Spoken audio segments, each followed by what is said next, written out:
Oi, boa noite. Mais um Minutos do Saber. Hoje eu estou sozinha na sala do Zoom, gravando para o YouTube. Minutos do Saber tem como propósito trazer os apontares do sala de maneira mais simples, através da minha experiência. Muitas coisas eu demorei muito a entender e hoje eu compreendo melhor, dentro da minha vivência em Sangha. Tento trazer aqui, de uma maneira mais simples, com outras palavras, os mesmos apontares do Saulo. E dentro de algumas vivências minhas, também do que eu aprendo dentro dos nossos estudos de satsang, a gente faz também a cada 15 dias. Vou começar a compartilhar aqui.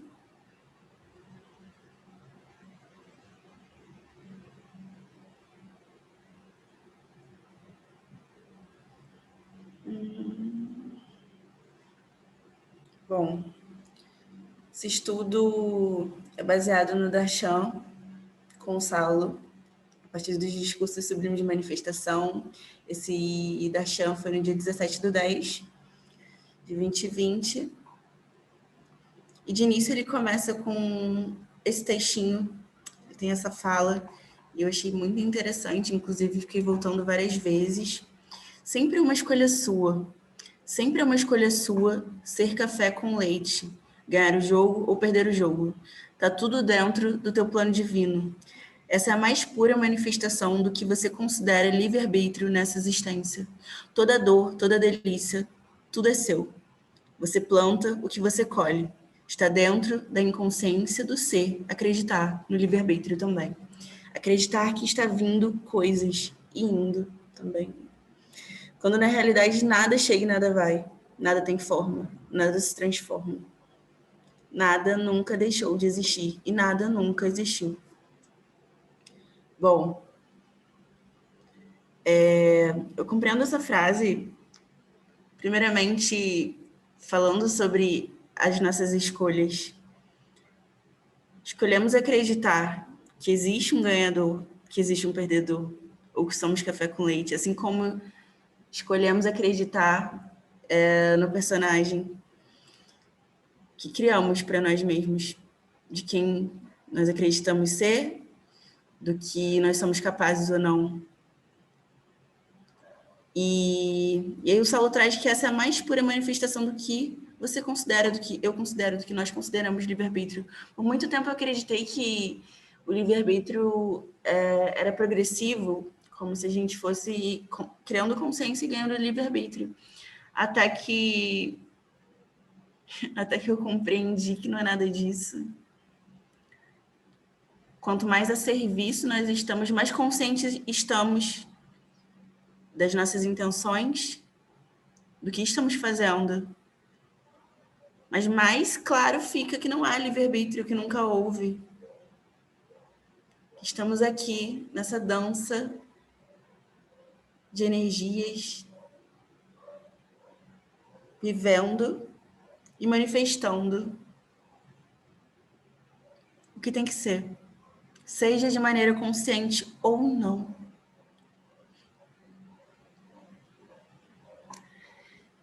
Acreditamos que está vindo coisas e indo coisas, quando na realidade nada chega e nada vai. Eu entendo aqui que ele está falando da ilusão. Existe toda a impermanência, mas na verdade, o que há, o que fica, o que é impermanente e o que dá ser a tudo, não tem forma. Nunca foi, nunca veio. Nunca se transformou.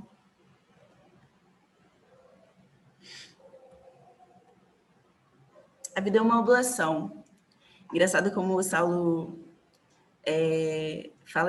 como ele fala em presença, né?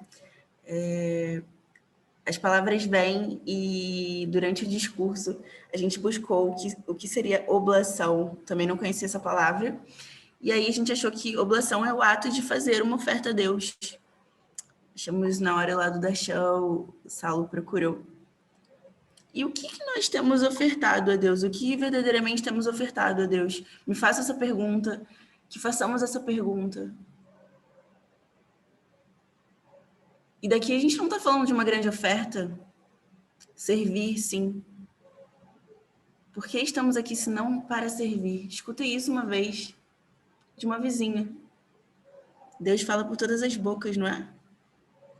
O tempo inteiro. Mas,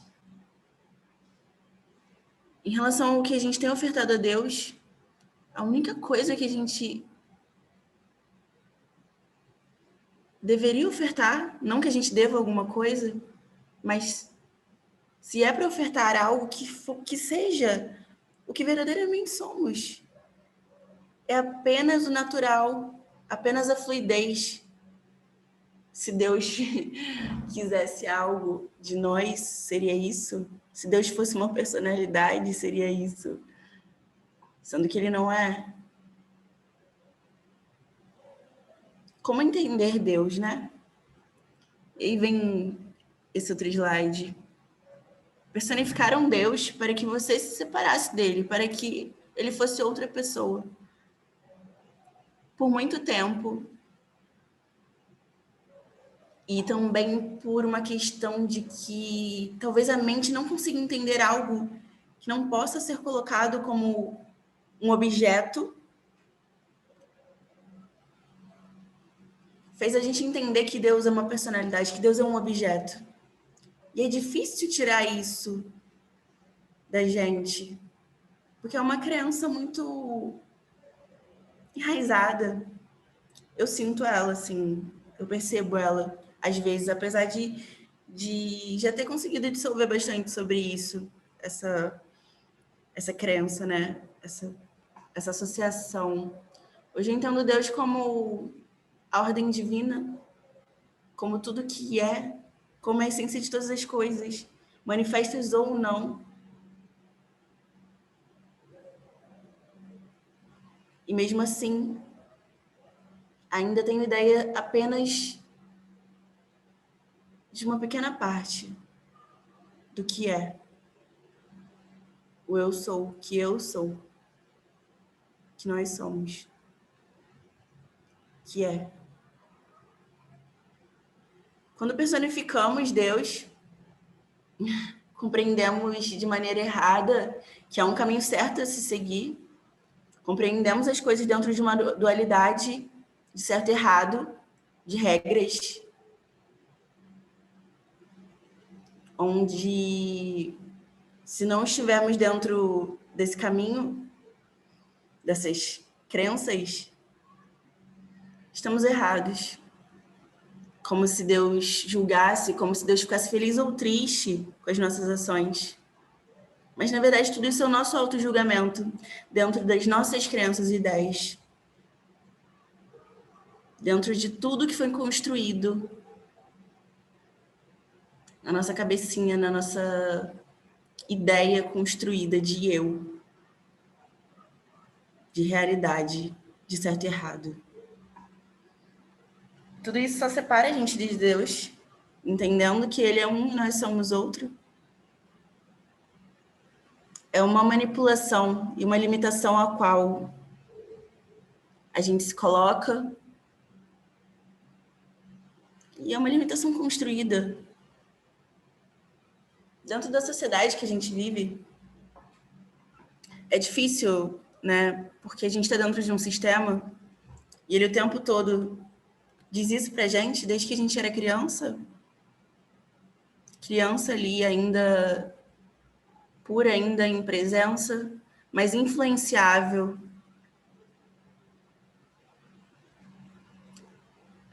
Comendo, sendo entalada com todos esses conceitos, crenças e ideias construídas. E aí o Saulo traz essa frase que está em Lucas 12:56. Hipócritas, sabeis muito bem interpretar os sinais da terra e do céu.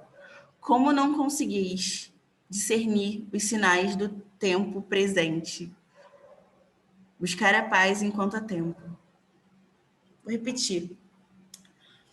Hipócritas, sabeis muito bem interpretar os sinais do céu e da terra, da terra e do céu. Como não conseguis discernir os sinais do tempo presente?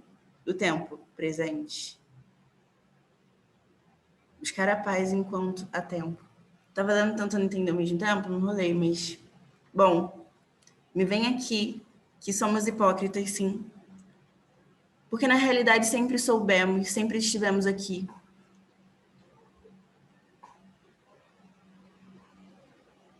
A presença sempre esteve aqui. A diferença é que não damos espaço para ela.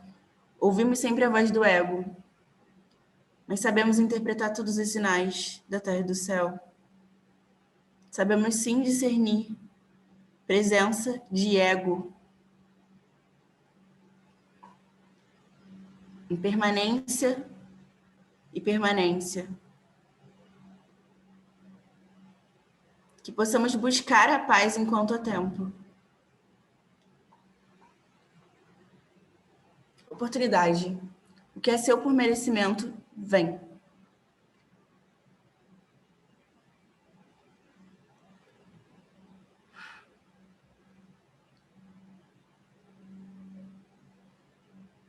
A natureza é fluida, o Saulo sempre diz. E para todo lugar que eu olho, como eu também já disse aqui nesses estudos, eu vejo a natureza sendo próspera, fluida e natural. Já o ser humano, e se eu olhar para mim mesma, não vejo essa fluidez, mas sei que é o meu natural. E me pergunto aonde foi que eu me perdi, aonde foi que eu me perdi e esqueci de ser verdadeiro comigo mesmo, com as minhas ações, com o que eu quero para minha vida. Porque eu ainda sustento algumas coisas que são padrões, ou que talvez eu tenha medo de me desvencilhar. São processos, são as nossas sombras. A gente vai falar mais sobre isso, porque sempre foi uma pergunta: como apagar esse fogo que alimenta esse tal padrão, essa tal reação? Bom, continuando, ter fé é pisar sem ter o chão, é ter fé em si mesmo. E aí sim, o que é meu por merecimento, seu por merecimento vem. Porque a fluidez é o que é. Para isso eu preciso tomar consciência de mim mesma. Precisamos tomar consciência de nós mesmos. O que é realmente verdadeiro dentro da minha vida? Dentro do que eu gosto? Dentro do que eu faço? E nem dentro do que eu gosto, né? Porque se eu entrar no mérito do que eu gosto, vou estar separando as coisas ainda numa crença, numa dualidade do que eu gosto ou não. Mas o que é verdade dentro das minhas ações e intenções, o que tem por trás de cada ação minha, qual é a intenção real daquilo. Porque eu sempre sei. Eu posso não querer olhar, eu posso esconder bastante debaixo do meu tapete.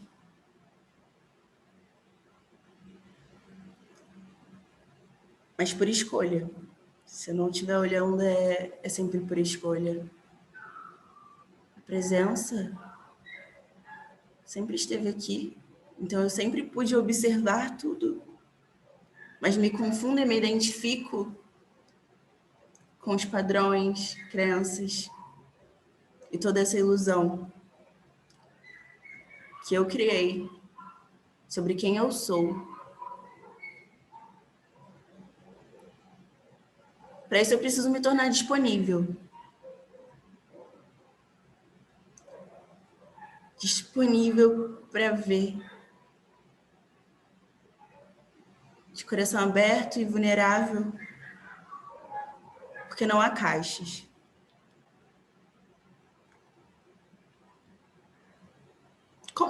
isso no meu dia a dia. Manifestação é fluidez e é fé. Não tem um manual de como se faz, de como realmente eu me torno disponível.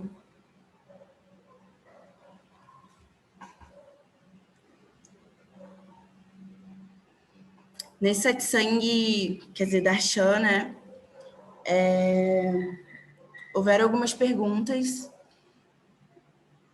Eu trouxe aqui só 2, por conta das outras 2 eram, na verdade, não eram perguntas, né? Eram apenas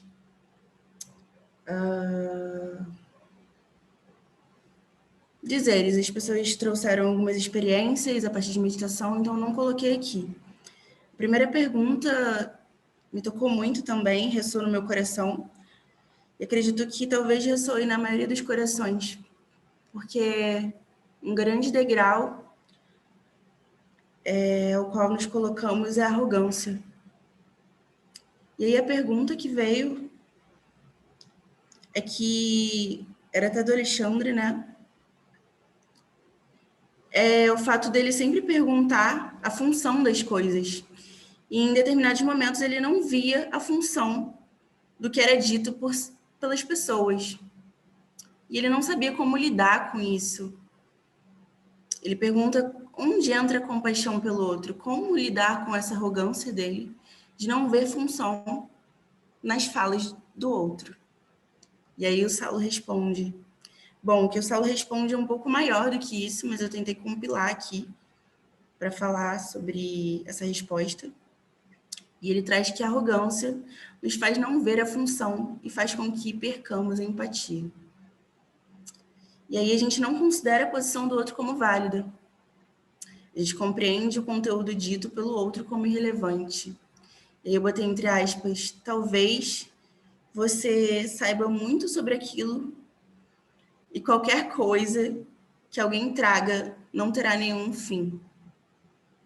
Quando nos permitimos escutar o que o outro tem para dizer, tudo isso o Saulo que disse, tá? Eu só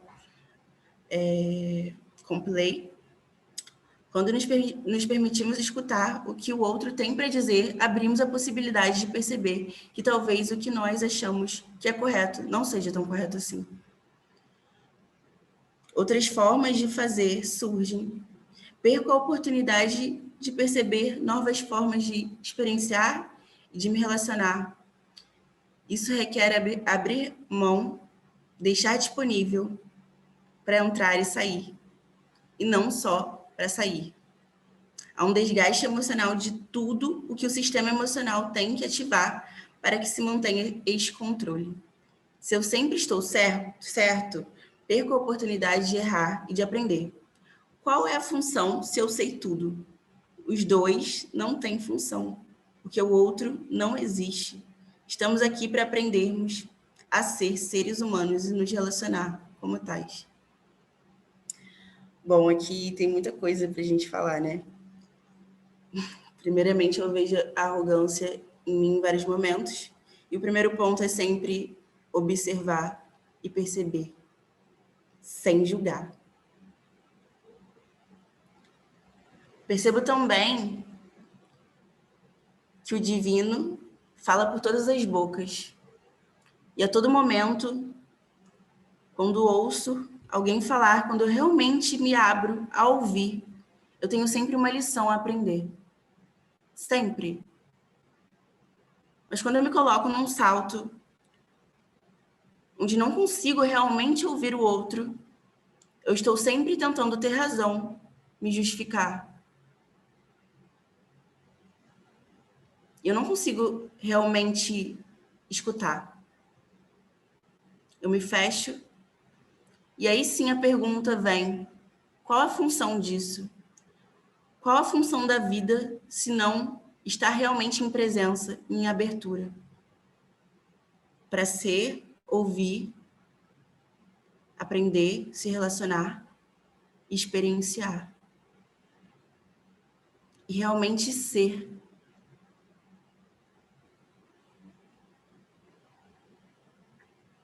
Ainda respondendo a essa pergunta, o Saulo traz essa outra frase aqui em fala. Saiu um pouco errado aqui, mas, né? Tá bom.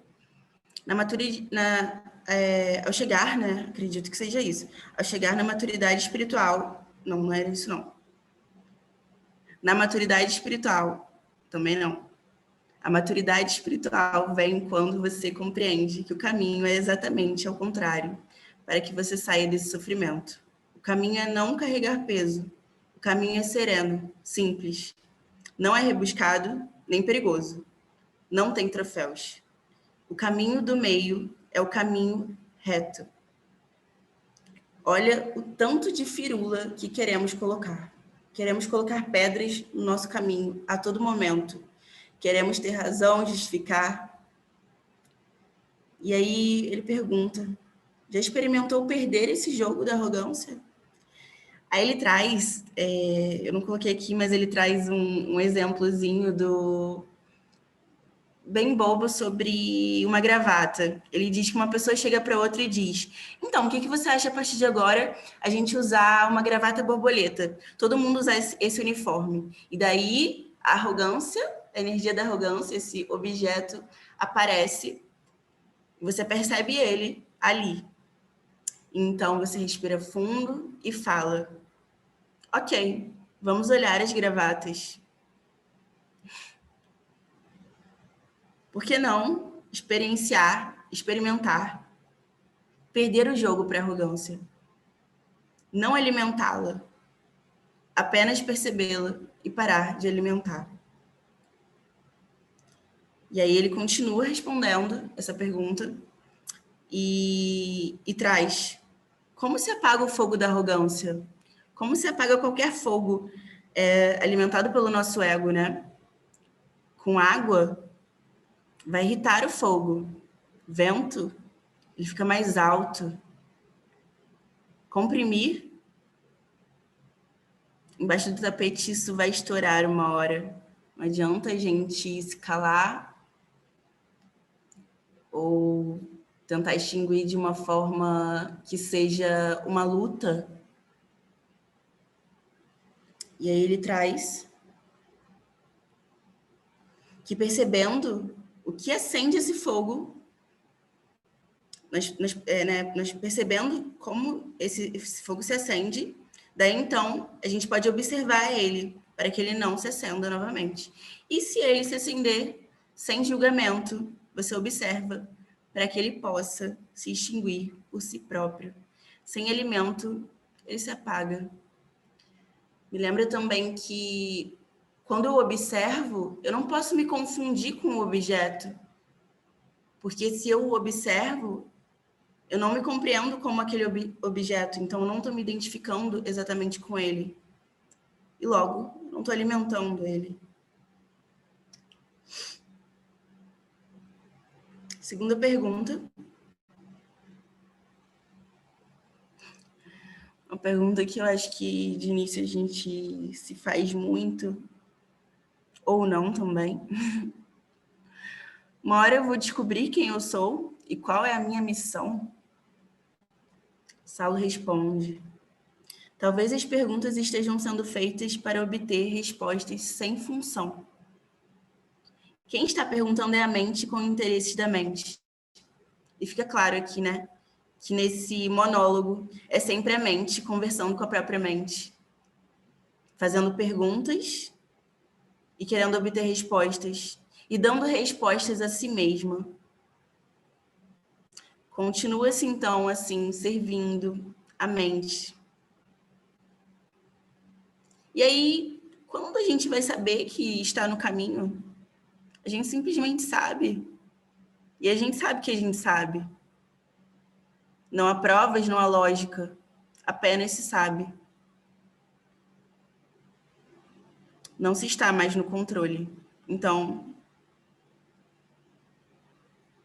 ele fala que, então, quem sabe, quem não sabe, e não quem sabe, quem não sabe faz a hora e espera acontecer. Não sei, mas vai acontecer. E por muito tempo eu imaginava né, dentro de uma crença distorcida, que a compreensão era saber.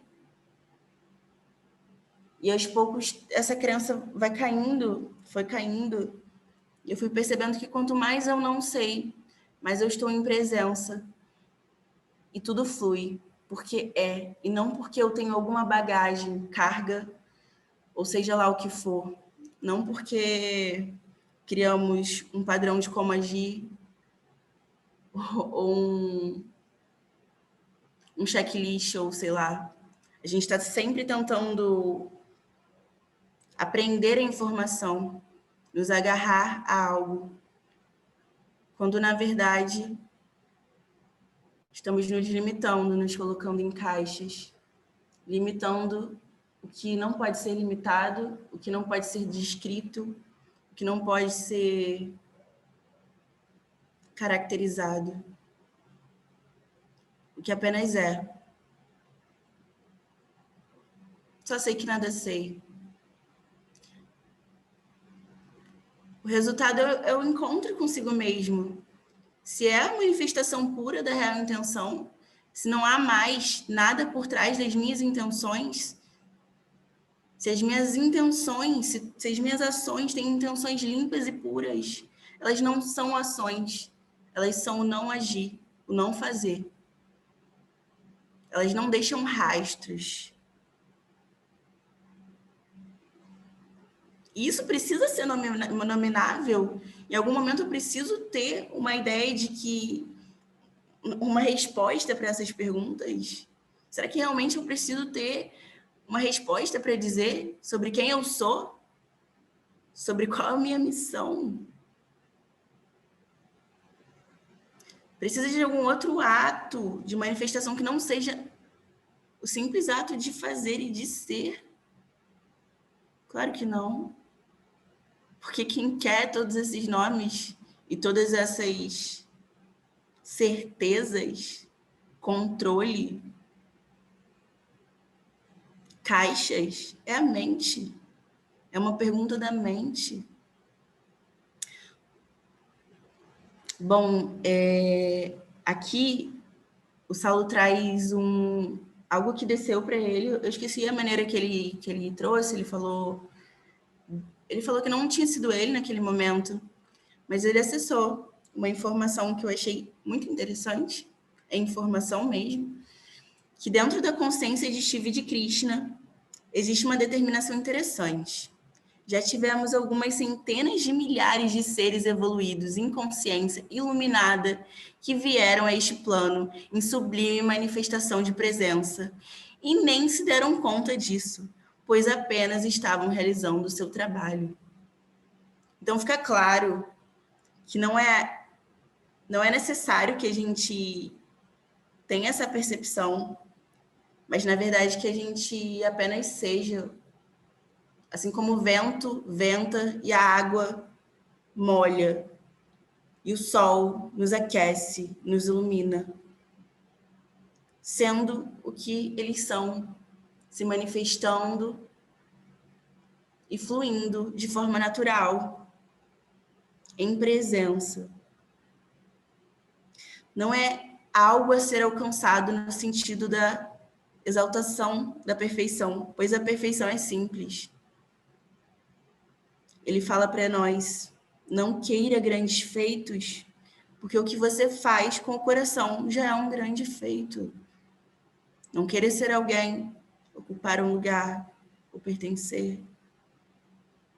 Somente o ego está sempre querendo pertencer ou ser. Porque ele precisa se agarrar a algo para existir. Pensa bem. Bom, só tem um eu, se tem um eu que sente, se tem um eu que deseja, se tem um eu que quer, se tem um eu que acha ou sente. Senão não há um eu, apenas é.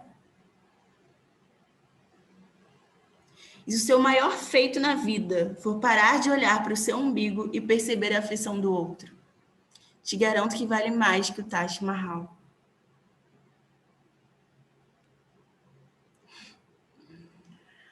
Nosso estudo hoje acaba por aqui. Agradeço.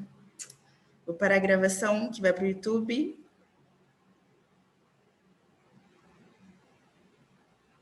Gratidão.